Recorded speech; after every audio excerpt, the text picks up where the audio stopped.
Абайдың дүниеге келуі турасында ел аузынан жеткен ең көне әңгімелердің бірі Абай туарда әкесі Құнанбайдың түс көруі.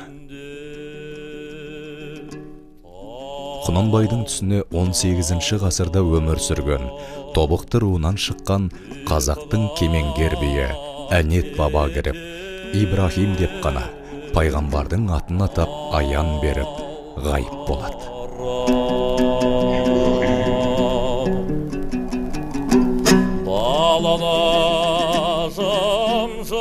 Осы түстен көп ұзамай Құнанбайдың әйелі Ұлжанның босанғаны жайында хабар келеді.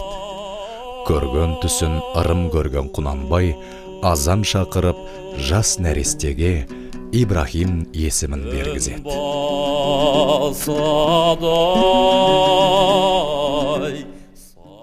Абайдың дүниеге келуі қазақ ой санасындағы үлкен құбылыс.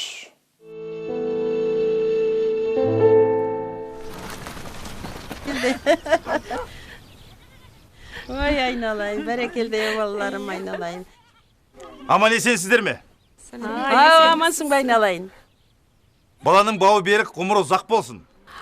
Мен айтқаның кесін айналайын. Сіздерге Құнекең қамдансын деп сәлем айтты.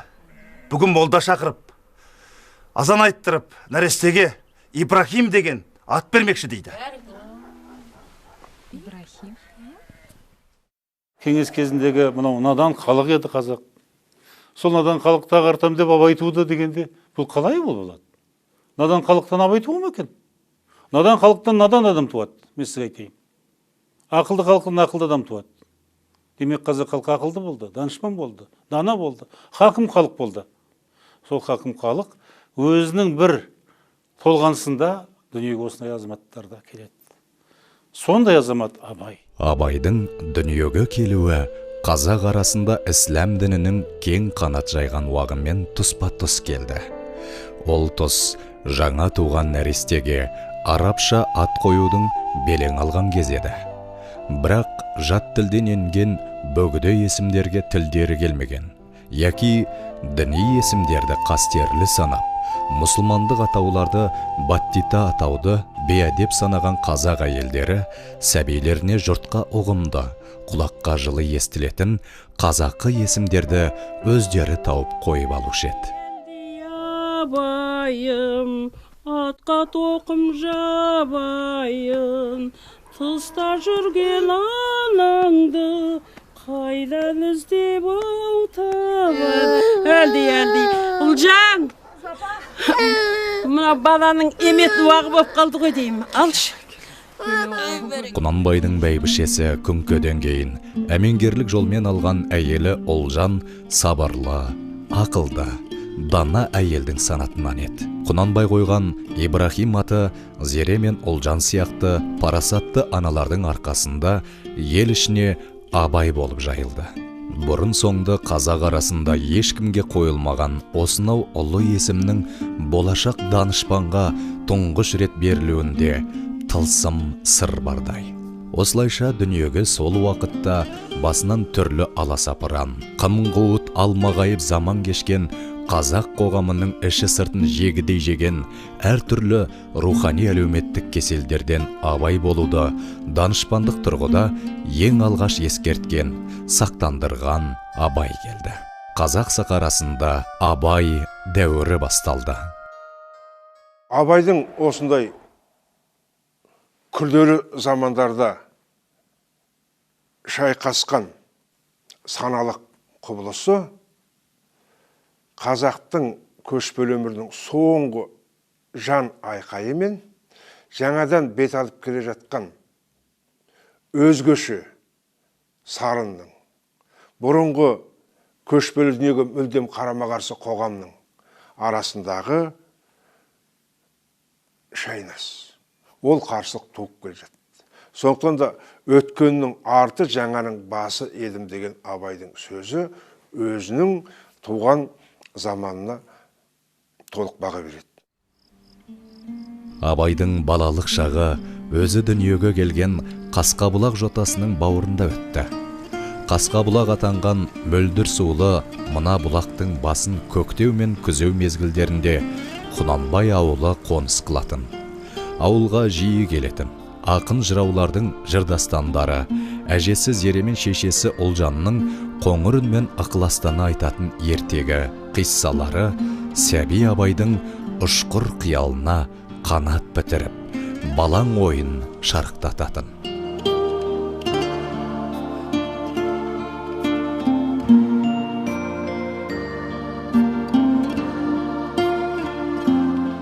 Қос анасы Ұлжан мен Айғыздың ортасында телғара атанып, сүйікті әжесі Зеренің мейіріміне шомылған жас Абай бұла болып ерке өсті.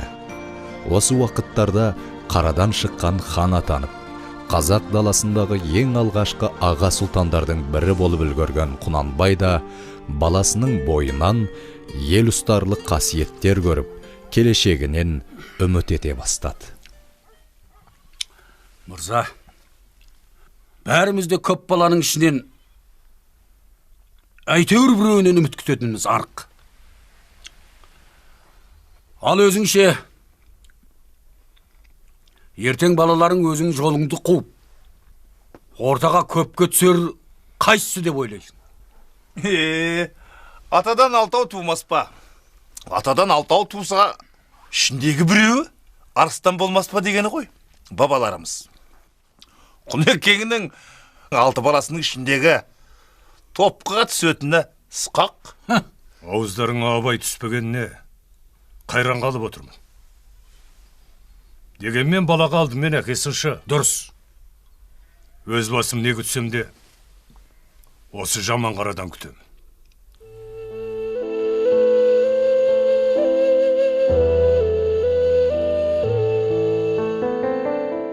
Сегіз жасқа келген Абай ауыл молдасы Ғабитханнан 3 жылдай оқып, мұсылманша сауат ашты. 11 жасқа толғанда әкесі оны Семей қаласына келіп, Ғабдул Жаппар деген татар молдаға берді. Көп ұзамай одан шығарып, Ахмет Риза медресесіне оқуға түсірді. Абай бұл медреседе 3 жыл оқыды. Осы таңдау арқылы Құнанбай Абайдың қалған бүкіл өміріне, бүкіл қазақ ой санасының басқа арнада дамуына мүмкіндік жасап берді. Себебі жаңағы жас молда, жас қазірет мынау исламдық әлемдегі жаңаша өмір сүрудің негізін қалаған жәдиттік ағымның басшыларының бірі Шахабуддин Маржанидың шәкірті еді.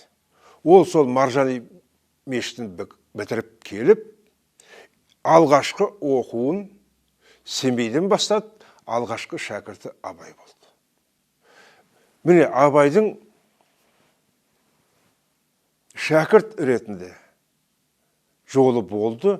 Ол сол 3 жылдың ішінде мынау ғаламдық білімді игерді.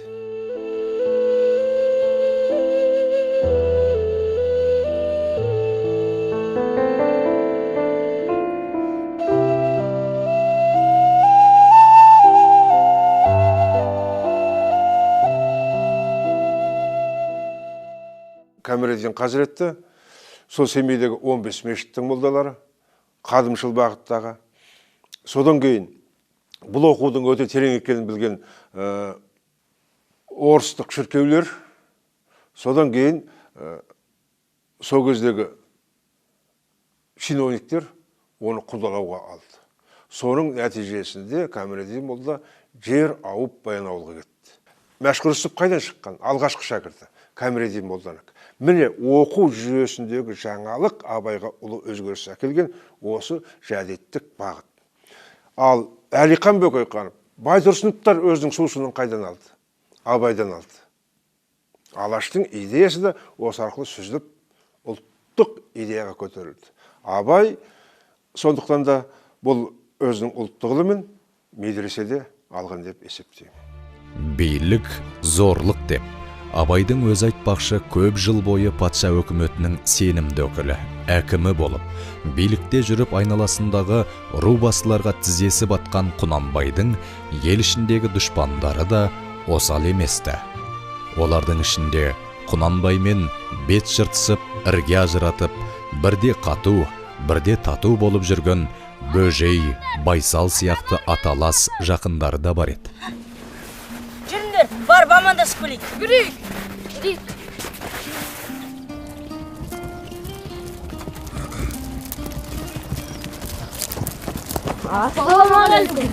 Ассаламағалейкум.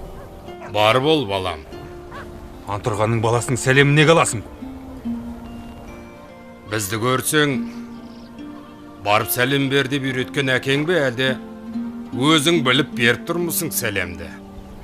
Үйретінде емес, өзіңізді әдей танып, амандасайын, батаңызды алайын дедім.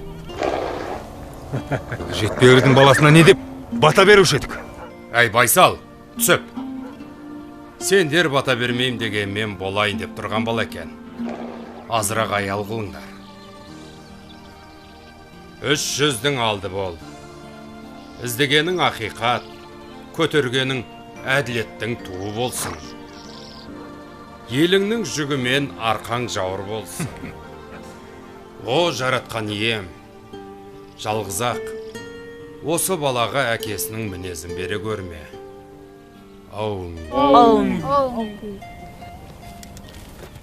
Медреседен соң Семейдің Приходская школына түсіп, білім алуын жалғастырған Абайдың орысша оқуы бар болғаны 3 айға созылды.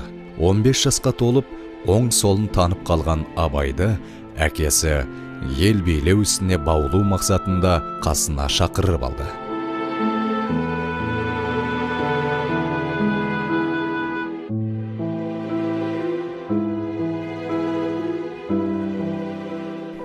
Он беске жаңа шыққан Абайды әкесі ел билеу істеріне араластыра бастады. Қаһарлы әкенің ұлына қойған қатал талаптары өз алдына Құнанбайдың сөз ұстаған замандастары да жас Абайды жиі сын тезіне алып сүріндіргісі кеп бағатын. Ей, жастарым-ай, сендерді аяймын. Ит мініп үйіре қамшылаған заманға тап болдыңдар. Заман деп мұна менің дәуірімді айтсаңдаршы.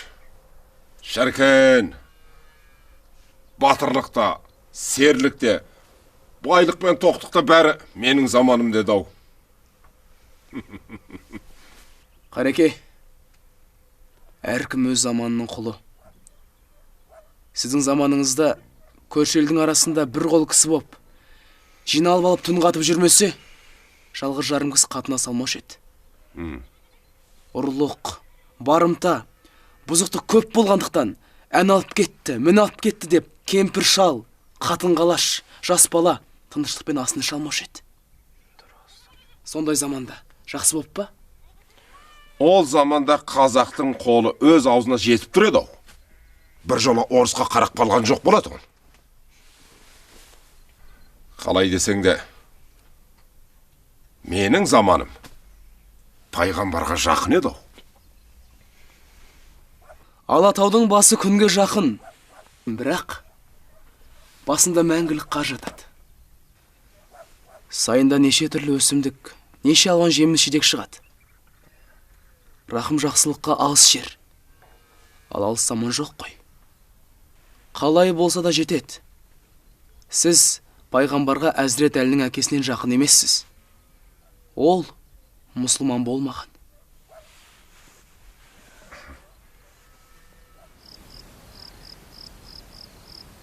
Дегенмен, Абайдың да сөзден сүрінген кездері болмай қойған жоқ. Estağfurullah, estağfurullah, estağfurullah. Allahümme entes selamu ve minkes selam. Tebarekte Rabbena ya zel celal vel ikram bi rahmetike ya erhamer. Allahu ekber. Ya Allah. Нағашы, аятты бұзып оқиды екенсіз. Мұныңыз қалай?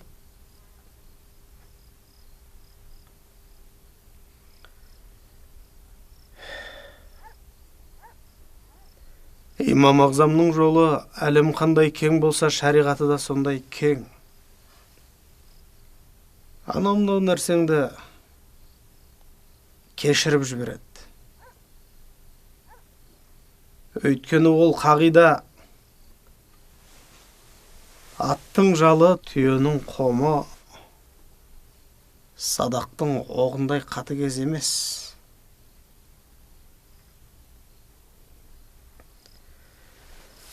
Estağfurullah, estağfurullah. Ve la havle ve la kuvvete illa billahil aliyyil azim.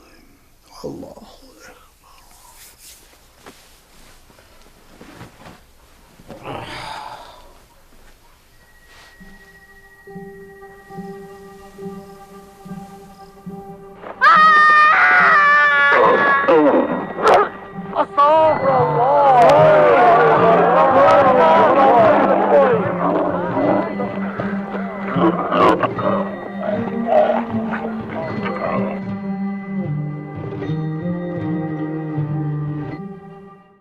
Абайда ақындық талант, нағашыларынан мұра болған сайқымазақ жас жағынан өзіне біткен қасиеті.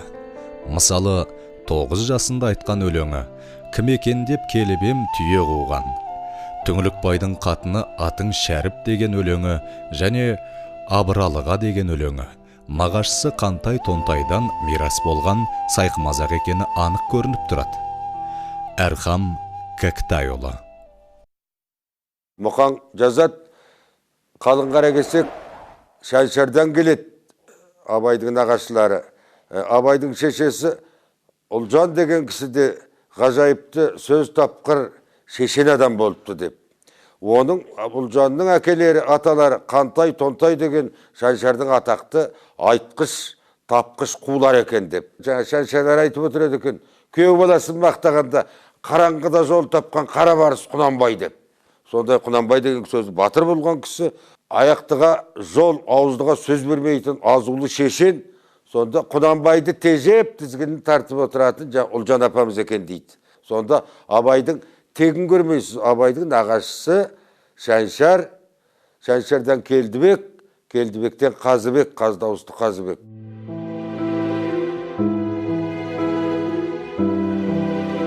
Абай 15 жасқа толғанда әкесі оған қазақтың ұлы билерінің бірі Қаздауысты Қазбектің шөбересі Алшынбай бидің Жүсіп деген баласының 17 жасар қызы Ділдәні алып берді. Сөйтіп, Құнанбай арғын жұртының ең ықпалды руының бірі Қаракесек елімен, жеті атасынан бері билік үзілмеген Қаракөк тұқым Қаздауысты Қазбек бидің әулетімен құда болысу арқылы соңғы жылдары жалаңаштана бастаған іргесін бекітті. Осылайша, Абайдың нағашылары енді оның қайын жұртына айналды. Қағының жарияланбаған шығармаларының ішінде қолжазбасында мынандай сөз бар. Мен дейді Ділдә анамызбен кездестім. Ділдә анамыз 82 жасында 82 келіп қайтыс болған. Сонда кездескенде осы апай, әже, сізді біздің Абай атамызды баяғыда менсінбепті деген сияқты ел арасында бір сөз бар ғой деп айтты дейді. Шырағым-ай, мен өзім Қаздауысты Қазыбектің шөбересі Алшынбайдың атындағы қыз болып тұрсам, өзімнің бағамды білем. Біріншіден, екіншіден, жасыратыны жоқ. Ол кезде біздің Қаракесек тобықтыға қарағанда әл деді ғой, ауқат деді ғой, білім деді ғой деп айтты деп. Осы Мұқанның жазып кеткен осындай сөзі бар. Ал енді Құдайберді ауру екен дейді, сырқат солысаң ал. Ербол екеу қайындап барған адамдар ғой, бұлардың әнін тыңдай, күйеулердің әні өніп келсін деп айтты дейді. Абай бастайды, біздің жаққа қарағанда мынау арғындар, мына қарқаралжақ әнші болады екен. Біз солардың әнін үйренеміз екенбіз деді дейді. Сонда Құдайберді айтты дейді. Әй, ол әнші ме, әлде қайындап барған жігіттің көңіл әнші ме, әніңнен көрек көп айтты дейді. Сонда екінші нәрсесі бәрі сұлғыма, беттері алғай әппақ қыздар екен дейді. Ол вақытта тобықтылар опа далапты білмеуші еді дейді. Мәнің Мұқаңның кереметі. Ол қарқаралы, ол арғын, ол Тобықтының бір бөлшегі ғана. Оны мойындау керек. Қазақтың бір сөзі бар өзі. көріп алған көріктіден таңдап алған текті артық дейді. Құнанбай ата жолымен Ділдәні таңдап беріп отыр Абайға. Абай оны көріп алған жоқ, таңдап алды. Ал бірақ Әйгерімді көріп алды, соның сұлулығына қызығып алды. Сондықтан асыл тектілік жағынан Ділдә әлдеқайда Әйгерімнен асып түскенін біз байқаймыз. Абайдың басында Ділдәға құмар болмағаны бесенеден белгілі жайт, бірақ кейіннен Абай Ділдәні ақылмен танып, шын ғашық болып, шын жар ретінде сүйгеннің дәлелі оның ақылды ұлдары. Ол Абдрахман да, Мағауия да. Сондықтан да бұл жерде егер Абай мен Ділдәнің арасында махаббат болмаса, осындай балалар дүниеге келер ме еді? Сондықтан осы балалардың тууының өзі осы әңгімені жоққа шығарып тұрады.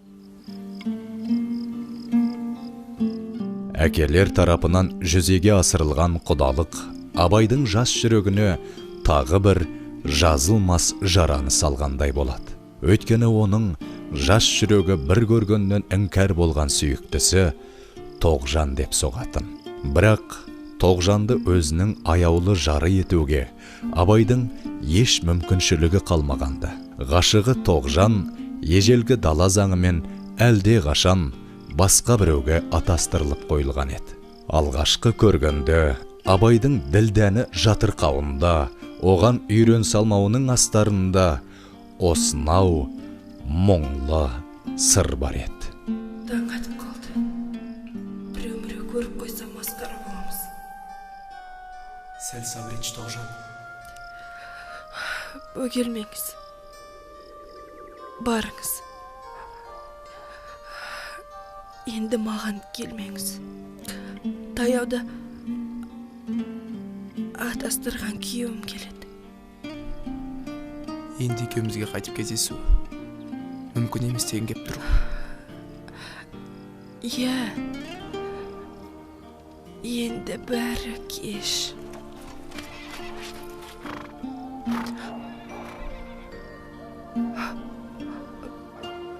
Біреулер келе жатыр. Менің әкем Сүйіндікпен сіздің әкеңіздің араз екенін бүкіл ауыл біледі. Олар егер бізді ұстап алса, сізді бірінші жазалайды. Келе жатыр.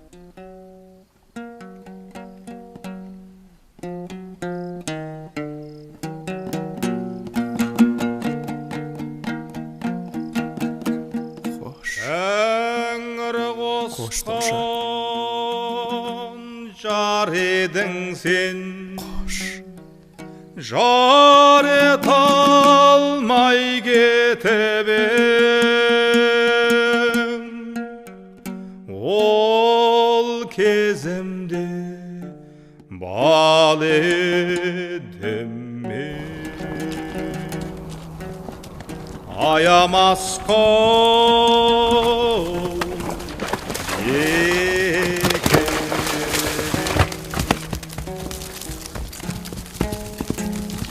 Абай, менің ендігі тағдырым сенің қолыңда. Мені күң етем десең де еркіңдемін. Сен биаталарыңның ұлы болсаң, мен де биаталарыңның қызымын. Осыны есіңнен шығарма.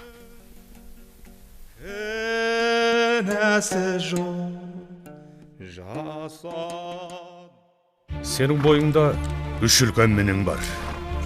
Ең әуелі, сен жұрттың бәрімен күліп сөйлейсің. Екіншісі, көрінгенмен жақын боласың. Кісі талғамайтын кісінің қасына ел үйірілмейді. Үшінші менің, орысшылсың. Құдай енді Абайдың алдына ұрлықпен апармасын. Не істейді сонда? Арқаңа темір қыздырып баса ма? Әуелі ұрлықпен ұсталып Абайдың алдына барып көрсейші. Абайды бұл жолы мойындатып, табанымыздың астына салуымыз керек. Абайға деген қарсылық қазақы ұғыммен айтқанда ақын Абайға қарсылық емес. Қосқан жар едің сен, жар ете алмай кетіп ең.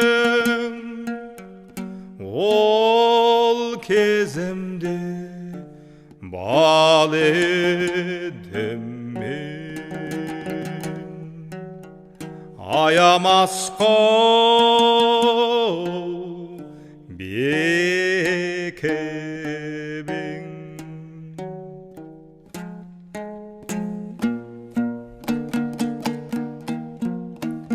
Талақ етіп бұл ғаламды болды мәлім кеткені, кінәсі жоқ жас адамды. Қатты соққы